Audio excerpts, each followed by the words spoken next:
जब हम रिएक्ट और टेलविन सीएसएस सीखना स्टार्ट करते हैं तब अक्सर एक क्वेश्चन आता है कि जो कॉन्सेप्ट्स हम सीख रहे हैं उनका एक्चुअल रियल वर्ल्ड प्रोजेक्ट्स में यूज़ क्या होता है। तो आज की इस वीडियो में हम एक ऐसा फीचर बनाने वाले हैं जो आपने लगभग हर मॉडर्न वेबसाइट जैसे कि यूट्यूब, गिटहब या इंस्टाग्राम में देखा होगा, that is dark mode toggle.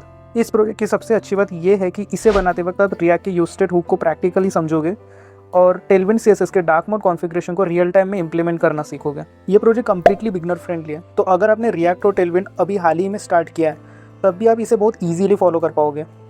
लेकिन एक छोटी सी बात, आजकल शॉर्ट फॉर्म कंटेंट की वजह से हम सबका अटेंशन स्पैन काफ़ी कम हो गया है। बहुत से लोग इस वीडियो को 2 मिनट में छोड़ के चले जाएंगे। लेकिन अगर आप सीरियस हो और सच में रिएक्ट टेलविन पर अपनी ग्रिप मजबूत करना चाहते हो तो मैं आपसे रिक्वेस्ट करूंगा कि इस वीडियो को एंड तक ज़रूर देखना। तो बिना किसी डिले के चले शुरू करते हैं।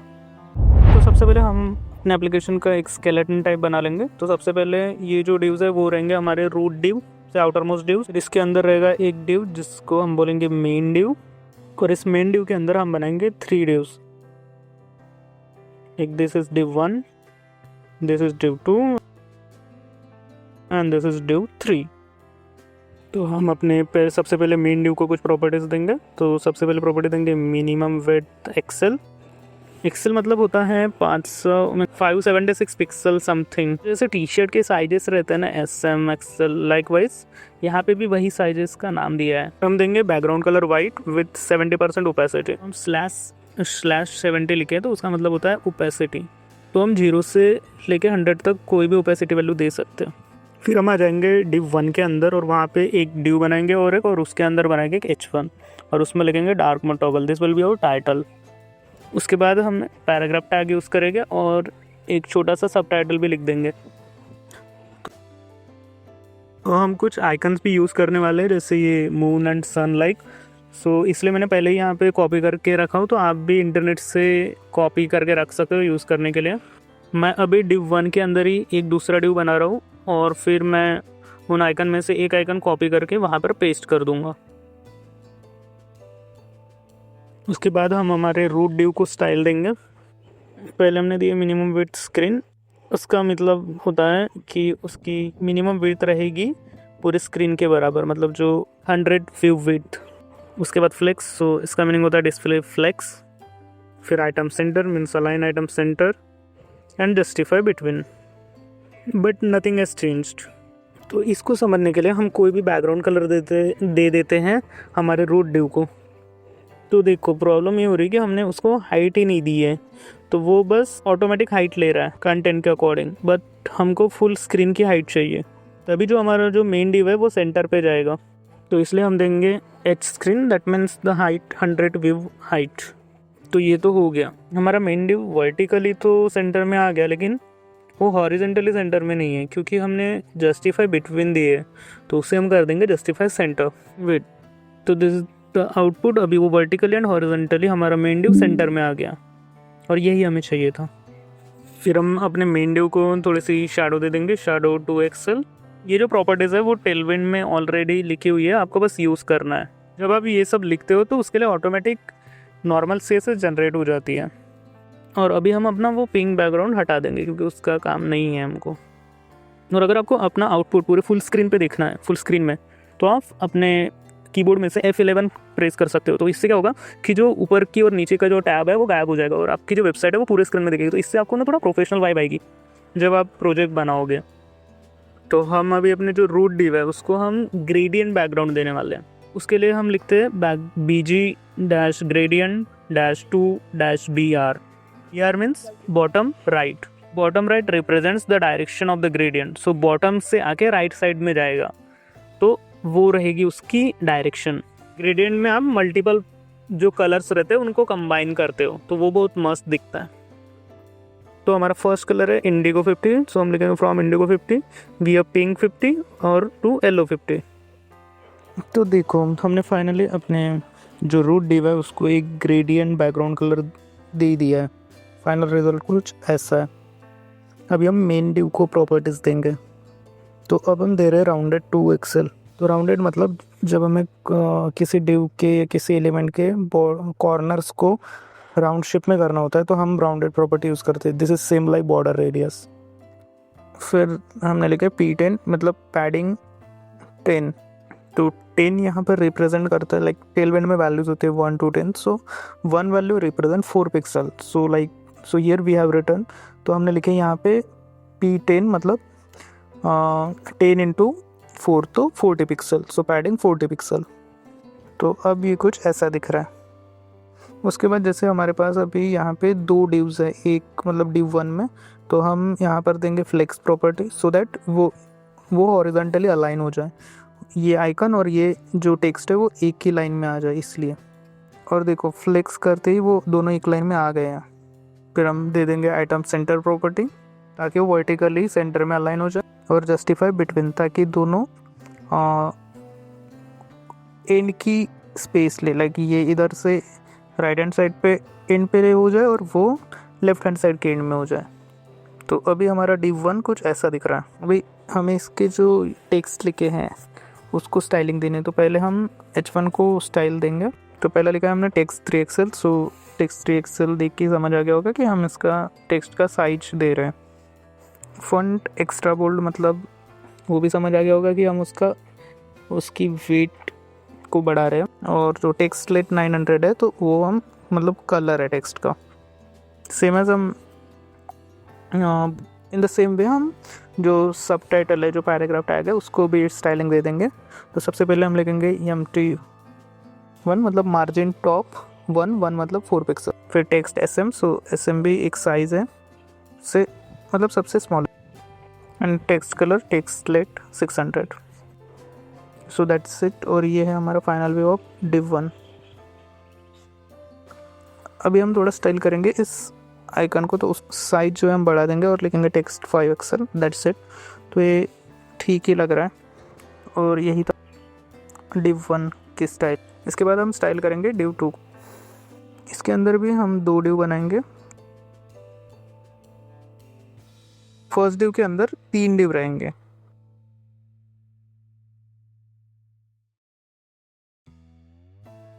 और जो div 2 रहेगा वो सिंपली एक बटन रहेगा, तो उस बटन को भी हमें कुछ अलग से स्टाइल करना है।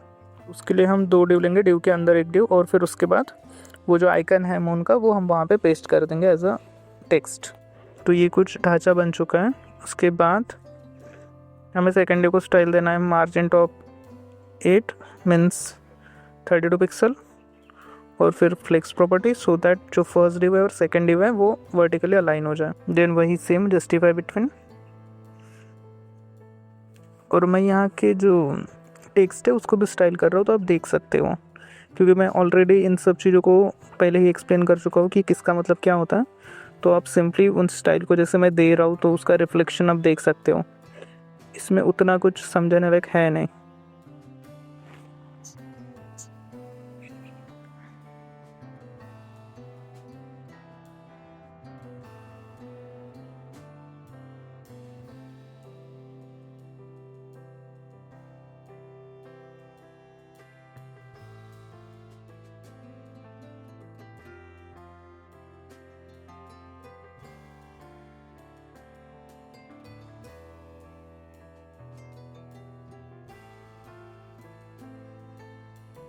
अभी हम बटन को स्टाइल कर रहे हैं। तो सबसे पहले हम विड्थ दे देंगे 28 और हाइट 14, और एक बैकग्राउंड कलर ग्रेडियंट में सेम जैसे हमने पहले दिए है। तो फ्रॉम कलर रहेगा हमारा येलो 300, और टू कलर रहेगा ऑरेंज 400। फिर इसको हमें राउंडेड करना पड़ेगा, तो उसके बाद शेडो देंगे, शेडो लार्ज, और फिर पैडिंग देंगे टॉप एंड डाउन में। तो उसके लिए PY यूज़ करते हैं, और जब हमें राइट एंड लेफ्ट साइड की देनी हो तो PX यूज़ करते हैं। फिर उसके अंदर जो हमारा आइकन है उसका जो div है उसको हम अलग से स्टाइल देंगे, तो उसके लिए लिखेंगे बैकग्राउंड वाइट, और फिर उसको वेट देंगे 10 और हाइट भी देंगे 10, और फिर उसे राउंडेड फुल कर देंगे। और जो टेक्स्ट है वो सेंटर में आने के लिए हम फ्लेक्स प्रॉपर्टी यूज़ करेंगे, और उसका टेक्स्ट साइज़ भी हमने सेट कर चुके हैं टेक्स्ट एक्सेल करके। तो देख सकते हो ये एक बटन जैसा दिख रहा है अभी। और तो हमारा सेकेंड div भी ऑलमोस्ट रेडी है जैसा उसे दिखना चाहिए। तो अभी बस हमारे थर्ड div की बारी है। तो इसमें हमें बस एक टिप लिखनी है, इसमें कुछ ज़्यादा स्टाइलिंग है नहीं, हमें बस वो जो भी लिखना है हमें वो लिख देंगे हम, और उसके बाद बस 2-3 प्रॉपर्टीज़ ऐड करनी हो गया। यहाँ पर हम कोड टैग यूज़ कर रहे हैं ताकि वो थोड़ा प्रोफेशनल दिखे। आप भी ऐसे यूज़ कर सकते हो जब आपको थोड़ा सा टेक्स्ट अलग इसमें दिखाना है।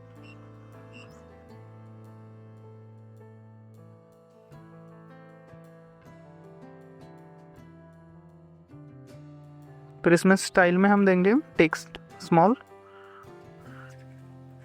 Text slate 500 and margin top 8। So हो गया, that's it, this is our third div.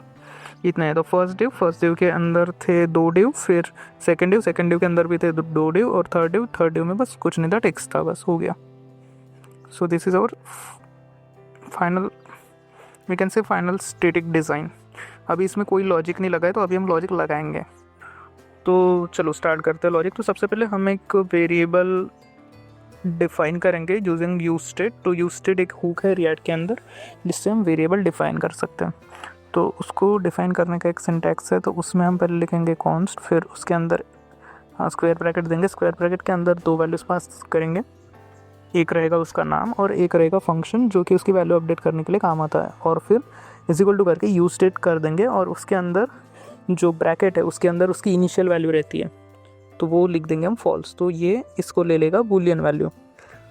तो डार्क वेरिएबल का नाम है और set dark function to change the value of the dark. Okay, उसके बाद हम एक फंक्शन डिफाइन करेंगे हैंडल डार्क थीम करके, this will be our arrow function. तो इसके अंदर हम लिखेंगे सेट डार्क और उसके अंदर वैल्यू पास करेंगे जो वैल्यू हमें सेट करनी है। तो हमने लिखे नॉट ऑफ डार्क, तो मतलब अगर डार्क की वैल्यू ट्रू है तो वो उसे फॉल्स कर देगा, अगर फॉल्स वैल्यू है तो ट्रू कर देगा। ये एक सिंपल वे है इसे डिफाइन करने का। Otherwise we have to write that logic like if dark is true तो फिर उसमें फॉल्स पास करो, और अगर वो फॉल्स है तो उसमें ट्रू पास करो। बट ये एक तरीका है जिससे आप डायरेक्टली ऐसे पास कर सकते हो कि वो अपने आप ही ले लेगा, अगर वो ट्रू है तो फॉल्स हो जाएगा, फॉल्स है तो ट्रू हो जाएगा। You don't need to handle it. और जो फिर ये हैंडल डार्क थीम है, ये जो फंक्शन है हम इसे कॉल करेंगे उस बटन पे। तो हम यूज़ करेंगे ऑन क्लिक उस बटन पे, और जब वो क्लिक होगा तो ये जो डार्क की वैल्यू है वो बदलती जाएगी। अगर फॉल्स होगा तो ट्रू होती रहेगी, और ट्रू होगा तो फॉल्स होती जाएगी। तो अभी क्लिक करने में कुछ रिफ्लेक्ट नहीं हो रहा है क्योंकि हमने उसके ऊपर किसी लॉजिक को नहीं लगाया है। तो अभी हम कहीं तो भी यूज़ करेंगे उससे कि अगर उसकी ट्रू है या फॉल्स है तो उसके ऊपर से कुछ करेंगे। ओके, मिल गई ये जो लाइट मोड इनेबल्ड है ना, इसमें हम थोड़ा लॉजिक लगाते हैं। तो देखो, अगर आपको इसके अंदर अभी जावास्क्रिप्ट इंटीग्रेट करनी है तो आपको कर्ली ब्रेसेस यूज़ करने पड़ेंगे वो HTML टैग के अंदर। तो फिर आप मैं यहाँ पे एक टर्नरी ऑपरेटर यूज़ कर रहा हूँ जिसमें हम पहले लिख रहे हैं डार्क क्वेश्चन मार्क, और फिर कोट्स के अंदर लिख रहे हैं डार्क मोड इनेबल्ड, और उसके बाद कोलन देके लिख रहे हैं लाइट मोड इनेबल्ड कोड के अंदर ही।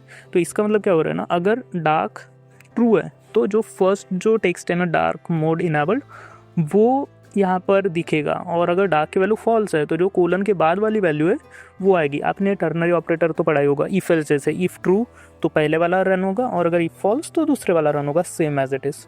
तो अभी हम अपनी बटन क्लिक करके देखेंगे और अभी हम चेक करेंगे कि ये जो लाइट और डार्क मोड इनेबल्ड है वो टेक्स्ट चेंज हो रहा है क्या नहीं। चलो तो देखते हैं। तो देखो, जब मैं इस पर क्लिक कर रहा हूँ तो ये वैल्यू चेंज हो रही है, dark light dark light dark light ऐसे हो रहा है। इट मीन्स हमारा जो यूज स्टेट हुक है वो बराबर काम कर रहा है और वैल्यू भी चेंज हो रही है। पर ना अभी क्या हो रहा है ना कि ये जो बटन है ना वो वही के वही रह रहा है, लेकिन हमें इसकी पोजीशन चेंज करनी। जब हम क्लिक करते हैं तो ये राइट से लेफ्ट ऐसा होना चाहिए, जैसे एक बटन होता है ना इधर से उधर वैसे। तो हम इसके लिए तो सेम हम जब दो डार्क मोड है ना उसका जो डार्क वेरिएबल है यूज स्टेट वाला, उसको यूज़ करके हम स्टाइल भी चेंज कर सकते हैं। तो चलो बताता हूँ, ये भी थोड़ा अलग पार्ट है जो कि आपको बहुत कम जगह देखने मिलेगा। तो चलो देखते हैं। तो सबसे पहले ना जैसे हम क्लास नेम करके जो प्रॉपर्टीज़ देते हैं ना टेलमेंट में, तो उसको हमने कोट्स में दिए, तो उसे उसकी जो कोट्स है वो हटा दो पहले। और जो बैक टिक रहता है जो यहाँ पे सबसे लेफ्ट कॉर्नर में एक बटन रहता है, टिक बैक टिक बोलते हैं उसको, तो वो उसके अंदर आपको लिखना है। अगर आपने जावास्क्रिप्ट पढ़े होंगे तो आपको बहुत अच्छे से पता होगा उसका यूज़। ओके, और फिर वो जो बैक टिक है वो हो गया, पर उसके बाद फिर वो भी चाहिए कर्ली ब्रेसेस के अंदर, तो आपको उसके बाहर कर्ली ब्रेसेस देने होंगे। हो गया। तो अभी हम इसके अंदर लॉजिक लिख सकते हैं। तो अभी हमको अगर इसके अंदर कोई वैल्यू रेंडर करनी होगी तो हम यूज़ करते हैं डॉलर और कर्ली ब्रेसेस जावास्क्रिप्ट। ओके, और सेम वो जो टर्नरी ऑपरेटर है सेम वैसे, अगर डार्क क्वेश्चन मार्क अगर वो ट्रू है तो मार्जिन लेफ्ट ऑटो रहेगी और रोटेट 12, और अगर वो फॉल्स है तो मार्जिन लेफ्ट 0 हो जाएगी और वो रोटेट 6। तो देखो अब ये इधर से उधर मूव हो रहा है on the basis of the value. तो कितना डायनामिक लग रहा है, देख रहे हो। सो ऐसे की जाती है CSS के। अगर तुम टेलविंड CSS यूज़ कर रहे हो तो तुम ऐसे प्रॉपर्टीज चेंज कर सकते हो। और एक बात, जो अभी बटन के अंदर जो आइकन है ना, वो भी हमें चेंज करने की। अगर वो डार्क मोड रहा तो फिर वो चांद आ जाना चाहिए, और अगर लाइट मोड है तो वो जो सन है उसका आइकन आ जाना चाहिए। तो इसका भी लॉजिक हम लगाते हैं। बटन के अंदर जाएंगे और फिर से हम यूज़ करेंगे कर्ली ब्रेसेस, उसके अंदर हम यूज़ करेंगे टर्नरी ऑपरेटर। तो उसमें हम लिखेंगे डार्क क्वेश्चन मार्क, और अगर वो डार्क है तो वो जो चांद वाला है वो वाला टेक्स्ट रेंडर हो जाएगा। फिर उसके बाद कोलन दे के हम लिख देंगे सन वाला आइकन, तो वो सन वाला रेंडर हो जाएगा जब अगर लाइट मोड ऑन है तो। चलो टेस्ट करके दिखाता हूँ। तो देखो, जब वो लाइट मोड ऑन होता है तो वो सन आ जाता है, और डार्क मोड रहा तो चांद आ जाता है। ये थोड़ा फास्ट हो रहा था, और इसको स्मूथ करने के लिए हम थोड़ा इस पर ट्रांजिशन लगा रहे हैं। तो आप भी ये प्रॉपर्टीज यूज़ कर सकते हो, ट्रांसफॉर्म, ट्रांजिशन ऑल और ड्यूरेशन 300। तो ये थोड़ा स्मूथ हो जाएगा। तो अभी मैंने ये लिखा डार्क कोलन बैकग्राउंड स्लेट 900। तो इसका मीनिंग क्या है? तो देखो, यहाँ पर मैंने 2 बैकग्राउंड कलर दिए, एक बैकग्राउंड वाइट है और एक लिखा है डार्क कोलन बैकग्राउंड स्लेट 900। ये जो डिव है बटन वाला, इस पे तो क्या होता है ना, ये टेलविंड का फीचर है डार्क मोड और लाइट मोड का। तो ये भी सीखना आपके लिए ज़रूरी है, क्योंकि जब आप प्रोजेक्ट्स बनाओगे तो आपको पता होना चाहिए कि टेलविंड के अंदर आखिर है क्या।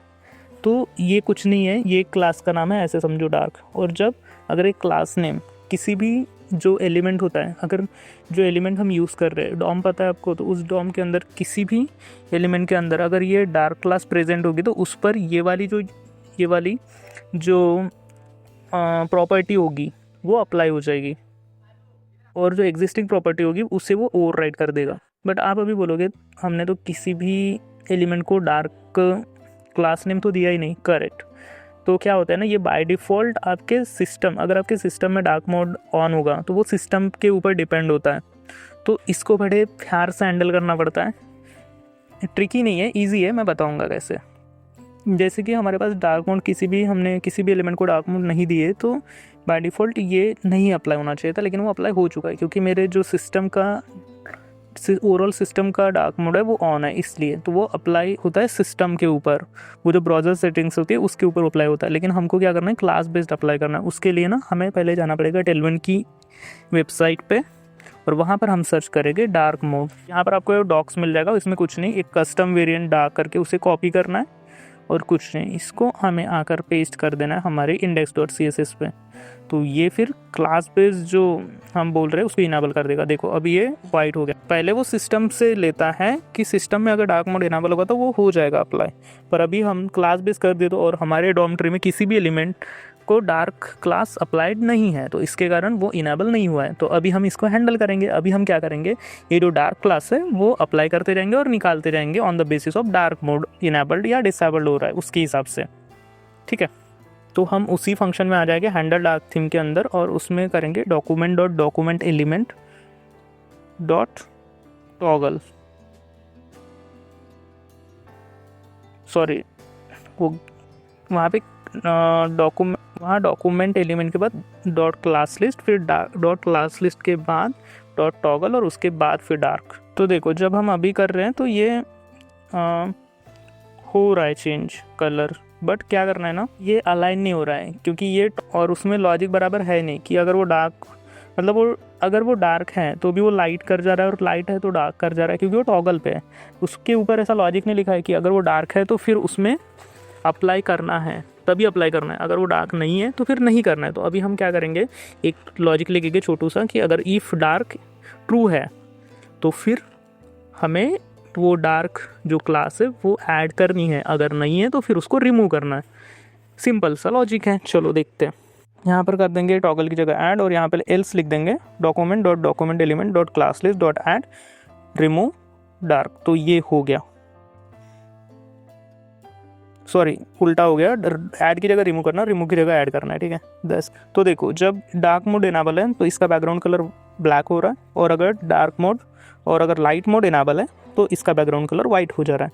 तो दिस वॉज द सिंपल। और अगर आपको नहीं समझ रहा है कि वो डॉक्यूमेंट एलिमेंट क्या है, तो वो है हम जो HTML एलिमेंट है, जो रूट एलिमेंट है, उसके ऊपर वो क्लास ऐड कर रहे हैं। अगर आपको बॉडी के ऊपर लिखना रहता तो आप लिखते document.body.classList.add, सिंपल। तो हमने HTML के ऊपर लिखा है। आप ऐसे ही किसी भी क्लास के अंदर लिख सकते हो, but body and HTML preferred रहते हैं। अभी हम ये सेम लॉजिक यूज़ करके इसमें थोड़ा सा ट्रांजिशन वगैरह ऐड कर देते हैं। तो ट्रांजिशन, ट्रांसफॉर्म, और फिर हवर में हम करेंगे कि स्केल हो जाए थोड़ा सा 1.101। तो अगर हम इस पर हवर करेंगे इस कार्ड पे तो ये थोड़ा सा बड़ा होगा, तो ये थोड़ा सा एनिमेटेड दिखता है, ठीक है। अभी हम वो सेम लॉजिक यूज़ करके जो डार्क कलर है उसका यूज़ करके हम बहुत सारी चीज़ें चेंज करने वाले हैं। जैसे कि ये जो मेन डिव है उसका बैकग्राउंड चेंज करने वाले हैं हम। तो देखो इसका बैकग्राउंड कलर हमने कर तो दिए हैं, पर अच्छा वो रिफ्रेश नहीं होता, ठीक है। देखो इसका बैकग्राउंड कलर चेंज हो रहा है, जैसे भी हम नाइट मोड में आ रहा है तो इसका बैकग्राउंड कलर चेंज हो रहा है, क्योंकि हमने डार्क मोड पे वो अप्लाई कर दिए थे। उतना कॉम्प्लेक्स है नहीं, अगर आप खुद करोगे तो समझ आ ही जाएगा। ऐसे देखोगे तो मेरे साथ कोड करना इज़ इम्पोर्टेंट। फिर उसके बाद हम उसमें थोड़ा सा ब्लर भी ऐड कर देंगे जब वो डार्क हो जाएगा, तो बैकड्रॉप ब्लर ज़रूरी है। तो मैंने डबल लिख दिया शायद, बैकड्रॉप, तो एक बैकड्रॉप हम निकाल देंगे। उतना दिखेगा नहीं, लेकिन बहुत चेंजेस मैटर करता है। और इसमें हम देंगे अभी जो बैकग्राउंड कलर है वो हम चेंज करने वाले हैं रूट डिव का, अगर वो डार्क मोड है तो। देखो हमने सेम ग्रेडियंट में दे दिया है, ग्रेडियंट ऑलरेडी इनेबल्ड है, बस वो फ्रॉम की वैल्यूज हम चेंज कर रहे हैं on the basis of dark. और अभी हम टेक्स्ट को भी वैसे ही डार्क मोड के लॉजिक से लिख रहे हैं, तो उसकी भी वैल्यू चेंज कर देंगे। जैसे ही अगर वो डार्क है तो उसका टेक्स्ट कलर वाइट हो जाएगा, और बाकियों का भी हम चेंज कर रहे हैं। अगर वो डार्क मोड इनेबल है तो डार्क कोलन करके। तो ऐसे तो सबका कर रहा हूँ, आप देख सकते हो सबको मैं सेम करके कर रहा हूँ। एक बार आपको लॉजिक लिखना है, बाकी वो अपने आप फिर अप्लाई हो जाएगा सब पे। तो ऐसे आप डार्क मोड और लाइट मोड का लॉजिक लिखते हो तो देखो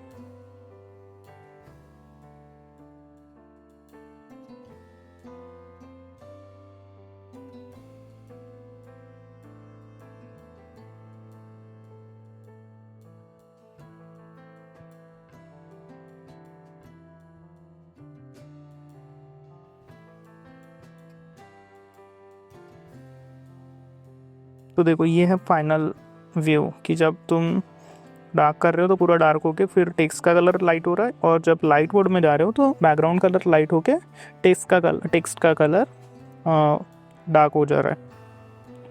तो this is the simple logic that we have used here. That's it. Thank you for watching and please subscribe the channel. And please give me any suggestion or any feedback that you want in my next video. Thank you.